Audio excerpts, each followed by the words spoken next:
The sharp crack of sniper fire echoed through the ruined streets of Rosendal. Sergeant Lombard crouched low, pressing his back against the scorched wall of a gutted building. His heart pounded, not from fear of death, he was long past that, but because Captain Cecilia was out there, exposed. He could see her through the jagged hole in the wall, her body pressed to the ground, her lips moving as she spoke into the comms. "Sergeant Lombard, I need cover fire now." Her voice was steady, clipped, commanding. "I can't guarantee your extraction from this angle, ma'am," Lombard replied, already scanning his surroundings for any opportunity to help. His hands tightened around his M4 carbine. The sniper had them pinned, and he knew this wasn't just a random ambush. This was a kill box. "Then make it work, Sergeant." It wasn't the order that startled her, it was the faint tremor beneath her authority, a tremor only he would notice. Captain Cecilia never wavered, never faltered, not even when the entire 22nd Infantry platoon had been wiped out 2 months ago. She was a statue of resolve, the officer everyone trusted, and yet Lombard had caught her in unguarded moments. Like that one night in the barracks, weeks ago, when she had almost smiled at him. "Focus," he muttered to himself, rolling to his knees. He peeked over the rubble, his sharp eyes finding the sniper's glint. 6th floor, north-facing window, 2 o'clock. "Captain, target confirmed. Hold position. I'll suppress." Before Cecilia could argue, Lombard sprang into action, his boots crunching over debris as he shifted positions. A controlled burst of fire erupted from his rifle, shattering the sniper's cover. He didn't stop to admire his handiwork. He was already moving, staying low, keeping unpredictable. Clear for 5 seconds. Move. Cecilia didn't hesitate. She darted across the open street, her tactical vest clinking as she sprinted. She dove behind a crumbled vehicle just as another shot rang out, the round punching through the car's rusted door. "Lombard!" "I'm on it, ma'am," he barked, his voice harsher than intended. With a calculated burst of adrenaline, he climbed the gutted building he had been using for cover, ascending through jagged concrete and twisted rebar. The sniper didn't expect a flanking maneuver. Within moments, Lombard was level with his target. One clean headshot later, the threat was neutralized. "Sniper down, Captain," he said through the comms, his voice calm now. "Good work, Sergeant. Fall back to my position." But when he reached her, the look in her eyes stopped him cold. "You could have gotten yourself killed up there," she snapped, her usual composure fractured. "Occupational hazard," he replied with a smirk, but the air between them was charged now, different. Cecilia stepped closer, her tone softening. "You've been doing this too much lately, taking risks." "Why?" Lombard hesitated. How could he tell her the truth? That it wasn't the mission, the platoon, or even the war that drove him, it was her. Her steel-blue eyes, her determination, her quiet vulnerability that she thought no one could see. "Because I trust you," he said finally. It wasn't a lie, but it wasn't the whole truth either. She didn't respond. Instead, she turned and started issuing commands into the comms, pulling them back into the mission. But as they navigated the maze of shattered streets, Lombard noticed the way her gloved hand brushed against his arm, lingering for a second too long. 2 nights later, the forward operating base was hit. Mortar shells rained down on their position, the deafening explosions tearing through tents and vehicles. Amid the chaos, Lombard and Cecilia found themselves in the same bunker, their faces illuminated by the flickering light of an oil lamp. "Casualty reports are coming in," Cecilia said, her voice strained. This was coordinated. "Someone's feeding intel to the enemy." Lombard nodded grimly. "We've got a mole in the unit." For a moment, they were silent, the weight of the situation pressing down on them. And then, out of nowhere, Cecilia spoke. "Do you ever think about what life will be like after this war, Lombard?" The question caught him off guard. He had spent so long living from one mission to the next that the idea of life beyond the battlefield felt foreign. But the look in her eyes told him this wasn't a casual question. "I don't know," he admitted. "I guess I've never let myself think that far ahead." She smiled faintly, a rare, genuine smile that made his chest tighten. "I think about it sometimes. Quiet places. Peace. A chance to rebuild." He wanted to say something, to tell her that he could see that future too, but before he could speak, the bunker door burst open. "Captain." "Sergeant." "We've got incoming." As they moved to regroup with the others, the realization hit Lombard like a freight train. The enemy wasn't just targeting their positions, they were targeting her. And someone on the inside was making it possible. The bond between them deepened as they uncovered fragments of a conspiracy that reached far beyond their unit, a conspiracy that would force them to rely on each other in ways they never had before. But with every step forward, Lombard knew there was more at stake than the mission or their lives. What he felt for Cecilia was growing, unstoppable, undeniable. And if the war didn't kill them, the truth about the mole and the secret Cecilia was keeping just might. Sergeant Lombard had always trusted his gut. It was the same instinct that had saved his life countless times in battle, the same intuition that told him Captain Cecilia was different, stronger, sharper, and far more vulnerable than she let on. But now, that gut instinct was leading him into murkier waters. It started over a half-empty glass of whiskey in the officers' mess. Lombard sat across from Corporal Davis, a wiry, young comms specialist with a penchant for gossip. Davis wasn't much of a soldier, but he was a keen observer, a trait Lombard had learned to exploit when he needed information. "Another day, another firefight," Davis muttered, taking a swig. "You'd think command would cut Captain Cecilia some slack. She's been on the front line more times than anyone else this quarter." Lombard's ears perked up. "What do you mean by that?" Davis raised an eyebrow, smirking. "Come on, Lombard. Don't tell me you haven't noticed. She's being set up. Everyone knows she's getting the dirtiest assignments, the worst intel drops, the greenest recruits. If it weren't for you and your boys, she'd have been a statistic by now." Lombard's grip tightened around his glass. "Who's behind it?" Davis hesitated, glancing around the mess hall as if expecting someone to overhear.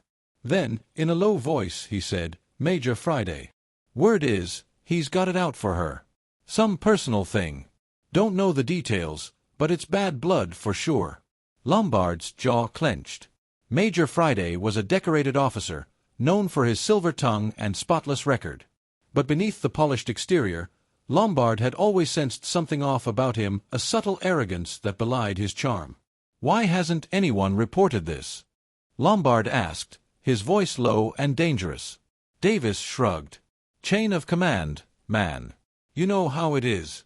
You don't cross a major unless you've got a death wish." Later that night, Lombard replayed Davis's words as he lay on his cot in the barracks. He knew he couldn't ignore this. Captain Cecilia's life was on the line, and if Major Friday was pulling strings to put her in harm's way, someone had to stop him. The opportunity came sooner than expected. The following evening, Lombard caught Cecilia alone in the command tent, poring over a map of their next mission. "Captain," he said, his tone clipped, "I need to talk to you." She looked up, her expression wary. "What is it, Sergeant?" "I think I know why you've been getting the worst assignments." Her eyes narrowed. "Go on." Lombard hesitated, unsure how to phrase it without sounding insubordinate. "Finally," he said, "it's Major Friday. He's targeting you, and I think it's personal." Cecilia's face hardened, but there was no surprise in her eyes, only a quiet resignation. "I had a feeling," she said softly. "Why?" Lombard pressed. For a long moment, she didn't answer. Then, she sighed and sat down, her shoulders slumping under the weight of what she was about to reveal. "Major Friday approached me a few months ago," she said. "He suggested we pursue a relationship." Lombard's stomach twisted. "He's married," he said, his voice barely above a growl. "Yes," Cecilia replied, her tone bitter. "To one of my closest friends. I told him no. I told him it was unethical, against everything we stand for. He didn't take it well. And now he's trying to punish you," Lombard said, the pieces clicking into place.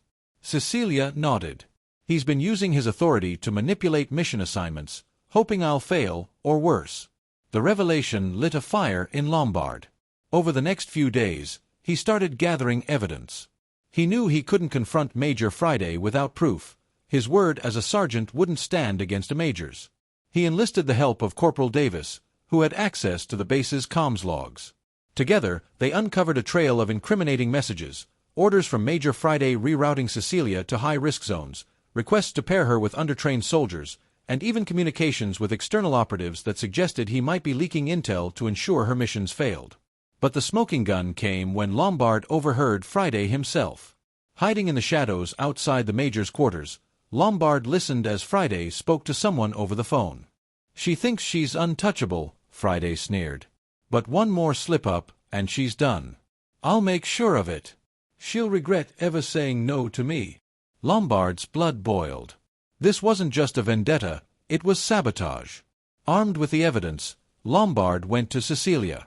Together, they formulated a plan to expose Friday's corruption. But they knew it wouldn't be easy. Friday had allies, and the chain of command was stacked in his favor. The opportunity came during a high-level briefing. As Friday outlined another dangerous mission for Cecilia, Lombard stepped forward. "Permission to speak, sir," he said, his voice steady but loaded with intent. Friday glanced at him, clearly irritated. "Make it quick, Sergeant. I have evidence that you've been sabotaging Captain Cecilia's missions," Lombard said, his words like a bomb dropping in the room. The room fell silent. Friday's face darkened. "Careful, Sergeant," he said, his tone icy. "That's a serious accusation." "I have proof," Lombard said, holding up a folder. "Comms logs, mission orders, and a recording of your own words. You've been abusing your authority to target Captain Cecilia, putting her life and the lives of her men at risk. And I won't let it continue." Friday's mask of composure cracked, but before he could respond, the commanding officer stepped in. "Major Friday, you will be placed under investigation effective immediately," the commanding officer said, his voice cold. "If these accusations are true, you've not only endangered your comrades but disgraced this uniform." As Friday was escorted out, Cecilia turned to Lombard, her eyes shining with gratitude and something deeper. "You didn't have to do that," she said softly. "Yes, I did," Lombard replied. "Because I trust you. And because you're worth it." But even as Friday's downfall brought some measure of justice, Lombard and Cecilia knew the battle wasn't over. The war raged on, and with every mission, their bond grew stronger, tested by fire, bound by loyalty, and complicated by a love they could no longer ignore. The court-martial proceedings had barely concluded when the real storm began. Major Friday had been found guilty of professional misconduct and abuse of authority. The evidence Lombard and Cecilia had gathered was damning, but, due to high-ranking interventions, Friday was given a second chance at demotion, a reassignment, and a stern warning. But the real explosion came from a source far closer to home. Captain Miriam Friday. She was more than just Major Friday's wife, she was a decorated officer in the intelligence corps, a woman of iron discipline and unshakable loyalty. And, until now, she had been blind to the rot in her own marriage. The night after the verdict, Captain Miriam Friday stormed into Cecilia's quarters, her face a mask of cold fury. "You should have told me," she said without preamble, her voice quiet but deadly. Cecilia, taken aback, put down the classified reports she'd been reviewing. "Miriam, Don't," Miriam cut her off. "Don't you dare make excuses. You knew what my husband was doing behind my back." Cecilia exhaled slowly. "I only confirmed it recently, and by then, we were already deep into the investigation. I didn't know how to tell you without." Miriam slammed a folder onto Cecilia's desk. "Without what? Hurting me? Humiliating me?" She let out a bitter laugh. "You think I'm not already humiliated? He's been screwing junior officers in our own barracks, Cecilia. Some barely out of training." Cecilia flinched. "I didn't know it was that bad." Miriam crossed her arms. "Neither did I. But now I do. And I'm done." Cecilia's heart sank. "Miriam, wait. What do you mean?" "I'm filing for divorce." Word spread like wildfire. A soldier divorcing another soldier in the force was always a scandal, but when both were high-ranking officers, it became an earthquake. Miriam's decision sparked intense debates among senior officials. Some supported her, saying she had every right to leave a man who had humiliated her so publicly.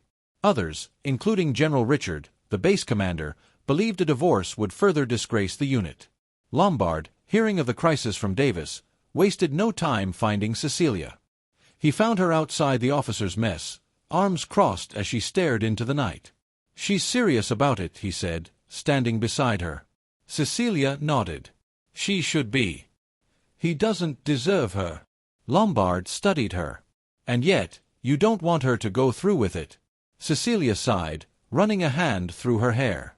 Miriam is hurt. Furious. But I know her, Lombard. She's not a quitter. She still loves him. And I don't want her to make a decision in anger that she'll regret later. Then we stop her, Lombard said simply. The next morning, an emergency meeting was held in the general's office. Present were Captain Miriam Friday, Major Friday himself, looking sullen and defeated, Cecilia, Lombard, and two high-ranking officers who had served with the couple for years. Captain Friday, General Richard began, I understand you are seeking to dissolve your marriage. I called this meeting to ask if you would reconsider. Miriam, sitting with military rigidity, kept her eyes fixed on the wall. Sir, I respect this unit and everything we stand for. But I won't remain married to a man who disrespects me at every turn. Cecilia leaned forward. Miriam, I don't condone what he did, and you know that. But you and I have been in war zones together. We don't abandon our comrades after one battle. If there's even a fraction of you that still believes in your marriage, maybe, just maybe it's worth fighting for. Miriam's jaw clenched, but she didn't reply. That was when one of the senior officers, Colonel Peterson, spoke up. Major Friday, you've heard your wife's grievances. You've been given a second chance in your career. Can you look your wife in the eye and tell her you deserve another chance in your marriage? For the first time, Major Friday looked up. His face was lined with shame. I have no excuse for what I did, he admitted. I was reckless, selfish. But Miriam, you are the best thing that ever happened to me. I know I don't deserve forgiveness, but if you give me a chance, I swear I'll make it right. Silence. Then Miriam let out a slow breath. If you ever do this again, not even God will save you from me. And with that, she stood, took her husband's hand, and walked out. For weeks, it seemed like Major Friday had changed. He was more disciplined, more engaged in his duties, and, most importantly, more devoted to Miriam. But bad habits die hard. Whispers started circulating. At first, they were easy to dismiss, idle barracks gossip. But then, a young lieutenant from another division was caught sneaking into Friday's temporary quarters. A different female officer was seen laughing a little too intimately with him during a field exercise. And then came the final straw. One night, Lombard was at the officers' mess when Corporal Davis slid into the seat across from him, his face twisted in disgust. "You're not gonna believe this," Davis muttered. "Friday's at it again. He's got a girl from logistics sneaking into his tent after hours. And get this, Miriam found out." Lombard froze. "What did she do?" Davis smirked. "She took his service pistol, unloaded it, and threw it at his damn face." Cecilia confirmed the next morning that Miriam had walked out on her husband for good this time. No more interventions. No more second chances. Major Friday had been given every opportunity to redeem himself. And yet, he had proven himself to be the very thing everyone feared, a man too weak to change, too selfish to stay loyal, and too stupid to realize what he had lost. Major Friday's world was crumbling. His marriage was over. Captain Miriam Friday had left their quarters without a backward glance, filing for an official separation that same week. His military career was in tatters. No longer the rising star of the battalion, he was reassigned to a desk job, stripped of command, and under constant scrutiny. But what burned him the most wasn't his professional disgrace or even the loss of his wife. It was Cecilia. He told himself over and over again that she was to blame for everything. If only she had given him a chance, if only she had agreed to his advances, he wouldn't be in this position. Instead, she had humiliated him, exposed him, destroyed him. And now, she was walking around camp, her head held high, glowing with strength and happiness. Worse still, she wasn't alone. Sergeant Lombard had always been close to Captain Cecilia, but now their bond had become unbreakable. Their connection, once purely professional, had transformed into something deeper, something undeniable. It wasn't just in the way they worked seamlessly in the field, or how Lombard always seemed to be at her side in the officers' mess, exchanging quiet smiles. It was in the way his eyes lingered on her when she wasn't looking. It was in the way she touched his arm when no one was watching. The whispers had started. Soldiers gossiped. Officers speculated. But neither of them cared. One evening, As they walked along the perimeter of the camp after a grueling training session, Cecilia finally voiced what they both had been dancing around for weeks. "You're too good at this, Lombard," she murmured, looking up at him. "At what?" he asked, his tone playful. "At making me forget we're in a war." Lombard stopped, turning to face her fully. "Maybe because, for once, you should," he said softly. She exhaled, shaking her head. "This is dangerous." "Falling for me," he teased, smirking. She glared at him, but there was no real anger in her eyes. "You're insufferable. And you're breathtaking," he said simply. For the first time in what felt like forever, Captain Cecilia let go of her defenses. And when Lombard leaned in, she didn't pull away. Major Friday watched from the shadows. His fists clenched. His breathing grew ragged. He had never known true hatred until this moment. Seeing her, the woman who had ruined him, wrapped in the arms of that insignificant sergeant. It wasn't just anger. It was obsession. Cecilia was supposed to be his. She had been supposed to surrender to him, to beg for his favor after he had stripped her of her command and broken her down. Instead, she was thriving. And Lombard, that bastard, had taken what should have been his. A twisted smile crept onto Friday's face.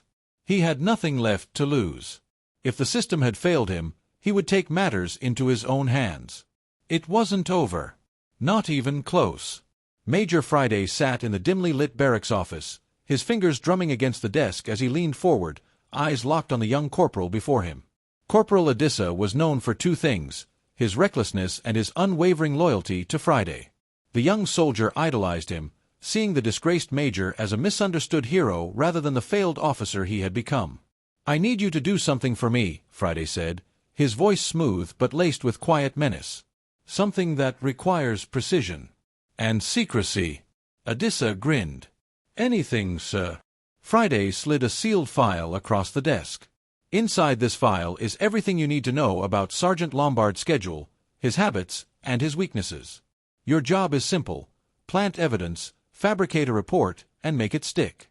I don't care what you accuse him of: smuggling, selling classified intel, dereliction of duty. Just make it serious." Odessa's grin widened. "Consider it done. The trap is set." It didn't take long for Odessa to carry out his orders. Using his connections in logistics, he placed a stolen encrypted device inside Lombard's personal trunk, a device known to be used for unauthorized communication with external operatives. Next, he orchestrated a staged conversation between himself and another soldier, making sure an intelligence officer overheard it. "Yeah, man, Lombard's got connections outside. They say he's moving sensitive files for cash. You think that's why he's so close to Captain Cecilia? Maybe she's in on it too." It was enough. The intelligence officer immediately reported the conversation, and within hours, the wheels were in motion. Sergeant Lombard was taken into custody in the middle of the night. Cecilia was in her quarters when the news broke. One of her junior officers, Private Camelou, rushed in, panting. Ma'am," Camelou stammered, his face pale. "They've arrested Lombard." Cecilia shot to her feet. "What?" "He's been accused of espionage, ma'am. They found an unauthorized comms device in his trunk. Command is treating it as a possible betrayal." For the first time in her life, Captain Cecilia felt her knees go weak. "No," she whispered, shaking her head in disbelief. "This doesn't make sense." But the military police were already dragging Lombard to the detention center. And there was nothing she could do. The days that followed were unbearable. Lombard was locked away in a high-security detention cell, awaiting investigation. Any attempt by Cecilia to speak to him was blocked. She submitted appeals, requested access, and demanded a fair review, but all of it fell on deaf ears. The senior officers were adamant. "Due process must take its course," they told her. "No exceptions, Captain." Cecilia was a warrior, a leader, a fighter. But now, she was powerless. She stopped eating regularly. Her usual fire was gone, replaced by a vacant look and a heavy silence. She went through the motions of her duties like a machine, never engaging, never smiling. The barracks noticed.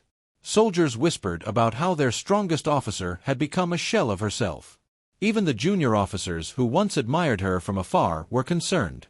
Only one man was satisfied. Major Friday watched from the distance, relishing every moment. One evening, as he walked past the officers' mess, Friday overheard a conversation between two lieutenants. "She hasn't been the same since Lombard was taken," one said. "Of course she hasn't," the other replied. "You think she didn't love him?" Friday smirked. "Yes. Drown in your misery, Cecilia. Feel the weight of losing him. Feel what it's like to have your life ruined." But it wasn't enough. Not yet. Now that Lombard was out of the way, he could move on to his next step. Cecilia herself. It was only a matter of time before she had nowhere else to turn. And when that moment came, he would be there, waiting. Please subscribe.